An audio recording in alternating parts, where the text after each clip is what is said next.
សួស្តីបងប្អូនអរគ្នាថ្ងៃនេះខ្ញុំចង់មកអាប់ដេតនៅវីដេអូរបស់ខ្ញុំមួយដែលកាលពី48ម៉ោងខ្ញុំបានដាក់ចំណងជើងថារបៀបភ្ជាប់អត្តសញ្ញាណប័ណ្ណឬក៏ ID card ជាមួយ account Facebook ដែលនៅអេពីសូតទី114អញ្ចឹងណាហើយការនោះគឺខ្ញុំបានយក account Facebook របស់ខ្ញុំនោះដើម្បីធ្វើជាវីដេអូបង្ហាញដល់បងប្អូនអរគ្នានៅក្នុងការភ្ជាប់ហើយរហូតមកដល់ឥឡូវគឺ48ម៉ោងបានកន្លងផុតទៅហើយ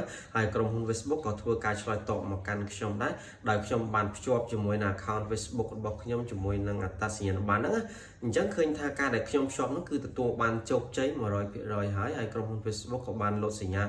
tick ពណ៌បៃតងឲ្យខ្ញុំដែរនោះបញ្ជាក់ថាការដែលខ្ញុំបានស្នើសុំ verify ឬក៏ការភ្ជាប់ជាមួយនឹងអត្តសញ្ញាណប័ណ្ណហ្នឹងគឺទទួលបានជោគជ័យហើយការដែលយើងភ្ជាប់នោះគឺខ្ញុំបានបង្ហាញនៅវីដេអូអេពីសូតទី114ដែលខ្ញុំបានដាក់ចំណងជើងថារបៀបភ្ជាប់អត្តសញ្ញាណប័ណ្ណឬក៏ ID card ជាមួយនឹង account Facebook ហើយបងប្អូនក៏អាចទៅភ្ជាប់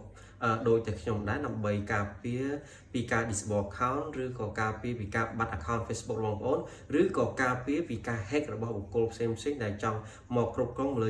account Facebook របស់យើងអញ្ចឹងណាហើយមួយទៀតដើម្បីចង់ដឹងថា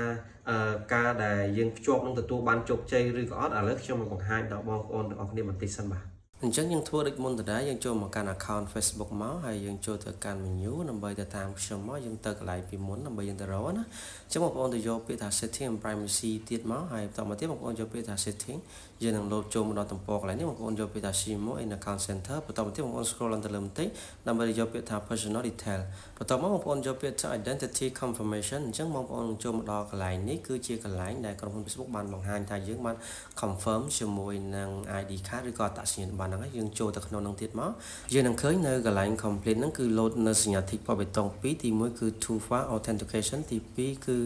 personal ID ដែលដាក់ថា confirm មានន័យថាគឺយើងភ្ជាប់អត្តសញ្ញាណប័ណ្ណឬក៏ ID card ហ្នឹងបានជោគជ័យហើយអញ្ចឹងដើម្បីអាចភ្ជាប់អត្តសញ្ញាណប័ណ្ណឬក៏ ID card ជាមួយនឹង account Facebook បងប្អូនអាចទៅមើលនៅវីដេអូរបស់ខ្ញុំបាននៅអេពីសូតទី114ដែលខ្ញុំបានដាក់ចំណងជើងថារបៀបភ្ជាប់អត្តសញ្ញាណប័ណ្ណឬក៏ ID card ជាមួយនឹង account Facebook ហើយដើម្បីអាចភ្ជាប់បានបងប្អូនត្រូវត្រៀមអ្វីខ្លះខ្ញុំមានជា tip មួយចំនួនដើម្បីជាការចែកម្លែកដល់បងប្អូនអរគ្នានៅក្នុងការ request ទៅកាន់ក្រុមហ៊ុន Facebook ឲ្យប្រកាសថាយើងនឹងទទួលបានជោគជ័យនៅក្នុងការភ្ជាប់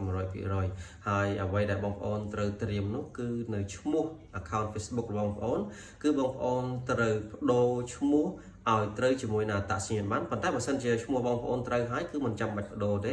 គ្រាន់តែបងប្អូនដែលខុសឈ្មោះពីអត្តសញ្ញាណប័ណ្ណគឺបងប្អូនបដូរឈ្មោះឲ្យត្រូវជាមួយនឹងអត្តសញ្ញាណប័ណ្ណមកមិនថាជាឈ្មោះអង់គ្លេសឬក៏ឈ្មោះខ្មែរក៏ដោយឧទាហរណ៍ថា account របស់ខ្ញុំជាឈ្មោះអង់គ្លេសអញ្ចឹងយើងដាក់ជាឈ្មោះភារមជាភាសាអង់គ្លេសក៏បានដែរហើយអត្តសញ្ញាណប័ណ្ណយើងគឺនឹងបញ្ជាក់ឈ្មោះអង់គ្លេសនៅក្នុងហ្នឹងហើយចំណុចទី2នោះគឺបងប្អូនត្រូវ exchange ទៅលើ birthday ឬក៏ថ្ងៃខែឆ្នាំកំណើតឲ្យត្រូវជាមួយនឹងអត្តសញ្ញាណប័ណ្ណដូចគ្នាដើម្បីពេលដែលយើង verify ឬក៏ភ្ជាប់ជាមួយនឹង ID card អត្តសញ្ញាណប័ណ្ណរបស់យើងជាមួយនឹង account Facebook នោះពេលដែលក្រុមហ៊ុន review ក្រុមហ៊ុន Facebook review ទៅគឺវានឹងឃើញថាត្រឹមត្រូវដូចគ្នាគឺគេនឹង approve ឲ្យយើងហើ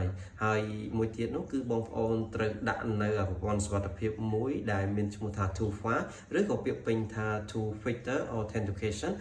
នៅពេលដែលបងប្អូនស្នើសុំឬក៏ភ្ជាប់ជាមួយនឹងអត្តសញ្ញាណប័ណ្ណគឺគេតម្រូវឲ្យយើងភ្ជាប់ជាមួយនឹងមុខងារហ្នឹងហើយអញ្ចឹងបងប្អូនត្រូវតែទៅដាក់មុខងារសុវត្ថិភាពមួយហ្នឹងទៅគឺបងប្អូនអាចនឹងស្នើសុំបានហើយចំណុចមួយទៀតតាក់ទងទៅនឹង email និងលេខទូរស័ព្ទអញ្ចឹងបងប្អូនមាន email បងប្អូនត្រូវភ្ជាប់ជាមួយនឹង account Facebook បងប្អូនទៅហើយនឹងលេខទូរស័ព្ទពិតប្រាកដរបស់បងប្អូនដែលទិញជាមួយនឹងអត្តសញ្ញាណប័ណ្ណបងប្អូនអញ្ចឹងណាហើយមួយទៀតនោះគឺ account Facebook របស់បងប្អូនត្រូវមាននឹង password ហើយជាពិសេសនោះគឺបងប្អូនត្រូវដាក់ប្រព័ន្ធសុវត្ថិភាពមួយទៀតគឺ passkey អញ្ចឹងគ្រប់ទាំងអស់នេះគឺបងប្អូនអាច request ឬក៏ស្នើសុំទៅកាន់ក្រុមហ៊ុន Facebook បានហើយដើម្បីភ្ជាប់ជាមួយនឹងអត្តសញ្ញាណប័ណ្ណនេះហើយគឺជា tip ខ្លះឬក៏ជាចំណេះដឹងឬក៏បទពិសោធន៍ដែលខ្ញុំបានភ្ជាប់ជាមួយនឹងអត្តសញ្ញាណប័ណ្ណបានជោគជ័យជាមួយនឹង account Facebook អញ្ចឹងណាការដែលយើងភ្ជាប់ account Facebook ជាមួយនឹងអត្តសញ្ញាណប័ណ្ណឬក៏ ID card នេះគឺវាមានប្រយោជន៍ច្រើននៅពេលដែលបងប្អូនជួបបញ្ហាជាមួយ account Facebook ជាពិសេសដូចរយៈពេល4-5 ថ្ងៃមុននេះហ្នឹងគឺមានបងប្អូនយើងជាច្រើននៅក្នុងស្រុកខ្មែរដែលកាន់នៅ account Facebook ដែលទទួលបាននៅបញ្ហាមួយដែលគេឲ្យឈ្មោះថា disable account ឬក៏បិទ account Facebook ហ្នឹងដោយសារតែបងប្អូនមិនមានជាព័ត៌មានច្បាស់លាស់ឬក៏ឈ្មោះ มันត្រឹមត្រូវជាមួយនឹងតសញ្ញាណប័ណ្ណរបស់យើងហើយជាមួយនឹង group profile AI អីចឹងទៅណាឧទាហរណ៍ដូច្នេះគឺជាកត្តាមួយដែលអាចប្រឈមនឹងការ disable account ឬក៏បាត់ account នឹងឯងហើយអញ្ចឹងហើយបើសិនជាបងប្អូនចង់ការពារ account របស់បងប្អូនកុំឲ្យមានបញ្ហាតនោះគឺបងប្អូនអាចទៅភ្ជាប់ជាមួយនឹងអត្តសញ្ញាណប័ណ្ណដែលខ្ញុំបានបង្ហាញនៅក្នុងវីដេអូ episode ទី114បានដែលខ្ញុំដាក់ចំណងជើងថារបៀបភ្ជាប់អត្តសញ្ញាណប័ណ្ណឬក៏ ID card ជាមួយនឹង